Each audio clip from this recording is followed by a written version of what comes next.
नमस्कार दोस्तों, स्वागत है आप सभी का आपके अपने YouTube channel online study DK में। और आज हम देखने वाले हैं बाल विकास एवं शिक्षा शास्त्र के 30 अति महत्वपूर्ण प्रश्नों का एक प्रैक्टिस सेट।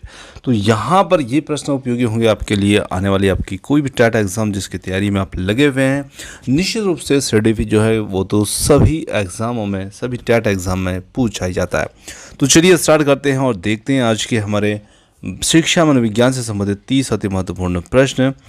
आगे बात करते हैं फर्स्ट क्वेश्चन की। सबसे फर्स्ट क्वेश्चन है द बिहेवियर ऑफ ऑर्गेनिज्म नामक पुस्तक के लेखक कौन है। तो यहाँ पर 4 विकल्प हैं, पावलोव है, स्किनर है, हल है या फिर थार्नडाइक हैं।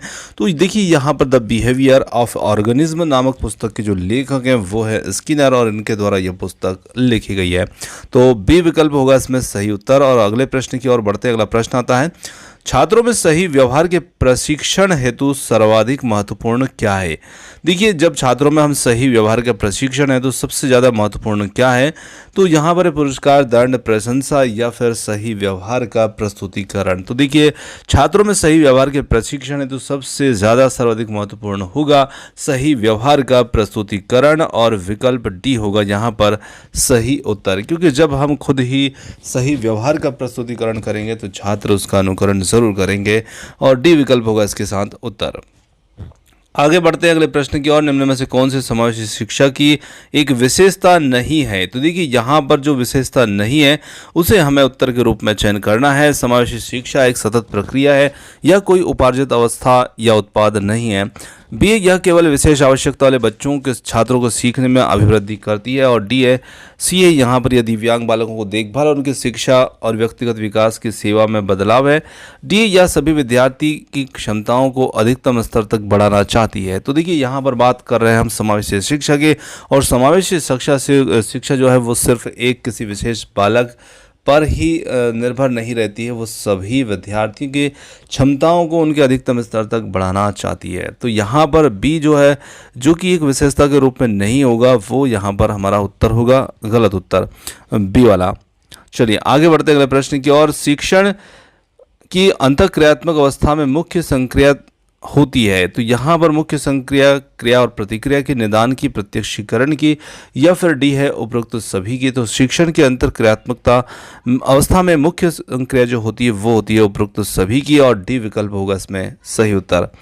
आगे बढ़ते अगले प्रश्न की ओर चलते हैं। अगला प्रश्न आता है शिक्षण विधि का चयन करते समय निम्न में से किसको ध्यान में रखने की आवश्यकता नहीं है। तो यहाँ पर हमें जिसे ध्यान में रखने की आवश्यकता नहीं है, विद्यार्थियों का मानसिक स्तर, व्यक्तिगत भेद, अभिभावक की पृष्ठभूमि या विषय की विशिष्ट प्रकृति।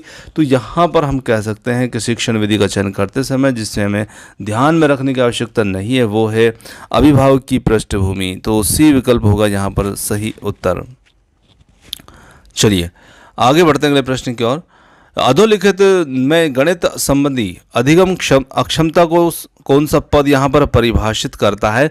तो देखिए अधोलिखित में गणित संबंधी अधिगम अक्षमता को कौन सा पद परिभाषित करेगा। निरस्ता संबंधी दोष, पठन दोष, गणना दोष या उपरोक्त में से कोई नहीं। तो यहाँ पर हम बात कर रहे हैं गणित में संबंधी अक्षमता के बारे में और वो होगा यहाँ पर गणना दोष, यानी कि गणन दोष जैसा कहते हैं, डिसकैलकुलिया के नाम से भी इसे जाना जाता है, जो कि गणितीय गणना से संबंधित एक प्रकार का दोष होता है। तो सी विकल्प इसके साथ उत्तर हो जाता है यहाँ पर। आगे देखिए समावेशीकरण की सफलता के लिए क्या आवश्यक है। तो यहाँ पर इसके लिए क्या आवश्यक होगा, क्षमता निर्माण का अभाव, अभिभावकों की भागीदारी का ना होना, अलगाव या संवेदनशीलता। यहाँ पर उत्तर हमारा बन जाता है समावेशीकरण की सफलता के लिए जो आवश्यक होगा वो होगा ऑप्शन डी संवेदनशीलता। चलिए आगे देखते हैं।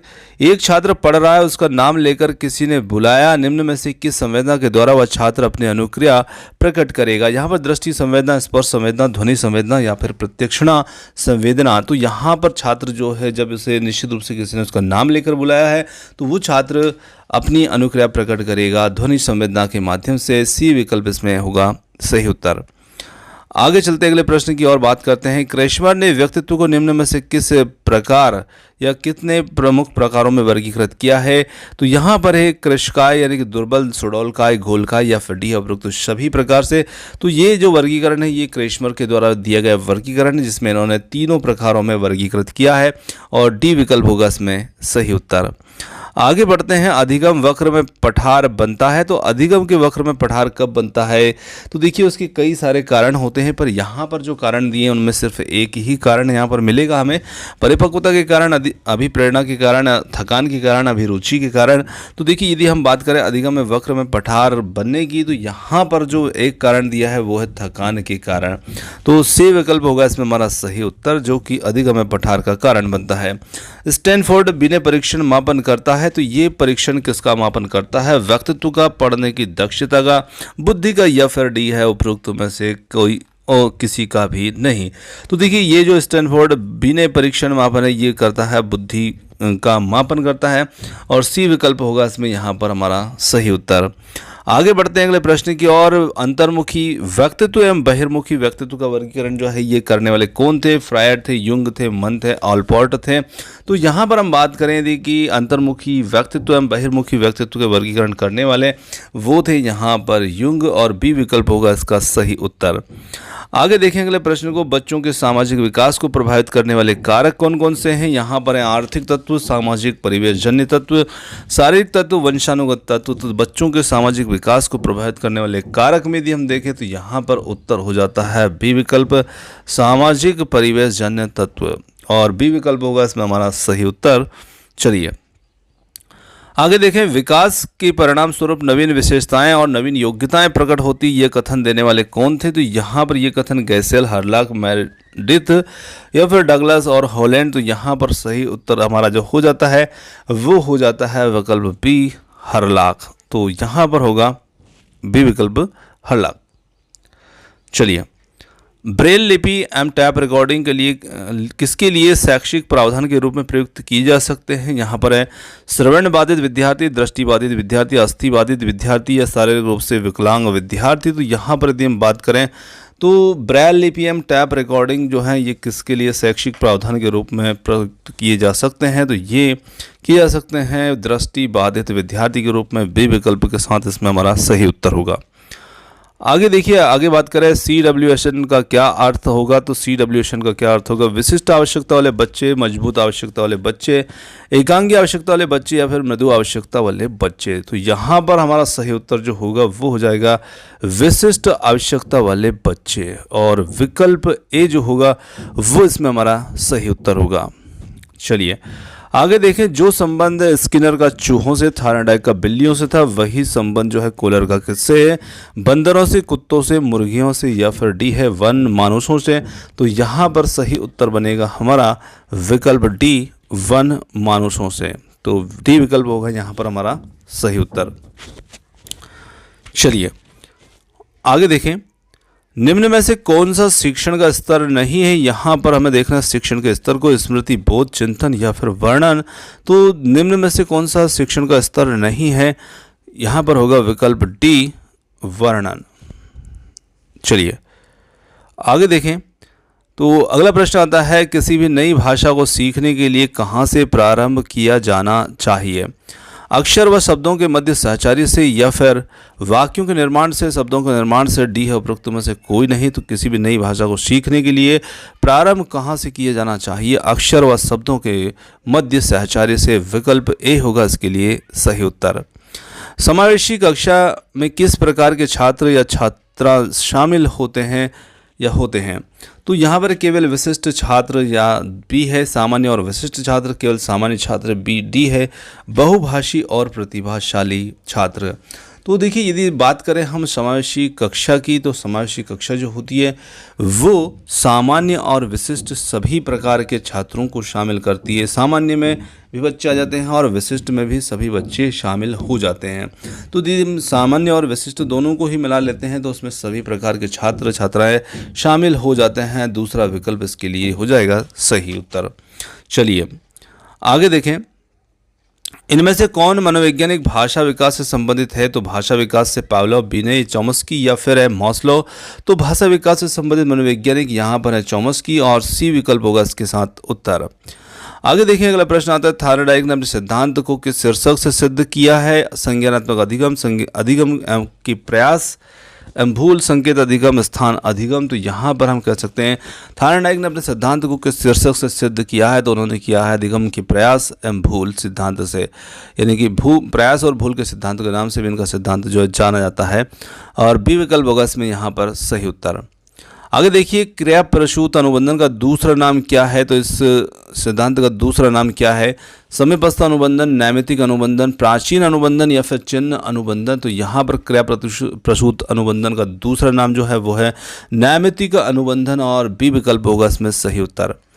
आगे देखिए, मूल प्रवृत्तियों को 14 प्रकार से वर्गीकृत किसने किया है? Drever, McDougall, Thorndike, Woodworth. तो यहाँ पर मूल प्रवृत्तियों को 14 प्रकार से वर्गीकृत करने वाले जो थे वो थे मैकडूगल, और उन्होंने 14 प्रकार की मूल प्रवृत्तियाँ बताई है। आगे देखें अगले प्रश्न को, तो अगला प्रश्न आता है, छात्र के अवांछित व्यवहार के संशोधन हेतु सबसे प्रभावी विधि कौन सी होगी? तो यहाँ पर है उसे माता पिता को सूचित करना, और छात्र को दंडित करना, उसे नज़रअंदाज करना, और डी है अवांछित व्यवहार के कारणों का पता लगाना और उपचारों का सुझाव देना। तो यहाँ पर हम कह सकते हैं कि छात्र के अवांछित व्यवहार के संशोधन हेतु सबसे जो प्रभावी विधि होगी वो होगी यहाँ पर विकल्प डी, अवांछित व्यवहार के कारणों का पता लगाना और उपचारों का सुझाव देना। चलिए आगे देखें अगले प्रश्न को, विद्रोह की भावना की प्रवृत्ति निम्न में से किस अवस्था से संबंधित है?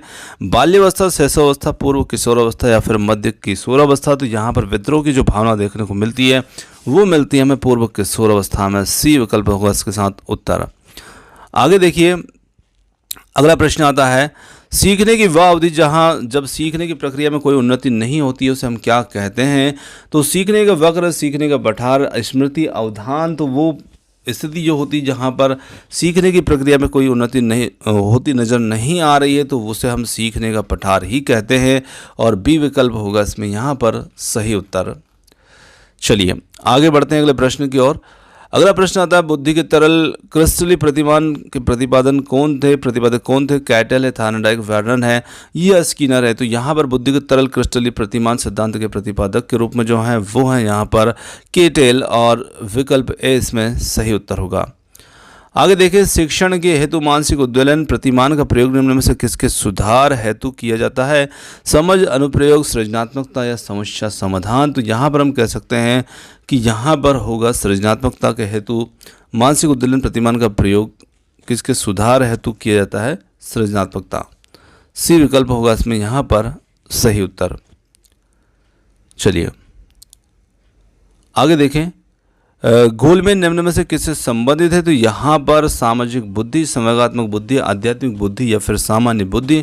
तो ये यहाँ पर संवेगात्मक बुद्धि से संबंधित हैं, और विकल्प बी यहाँ पर होगा इसमें सही उत्तर।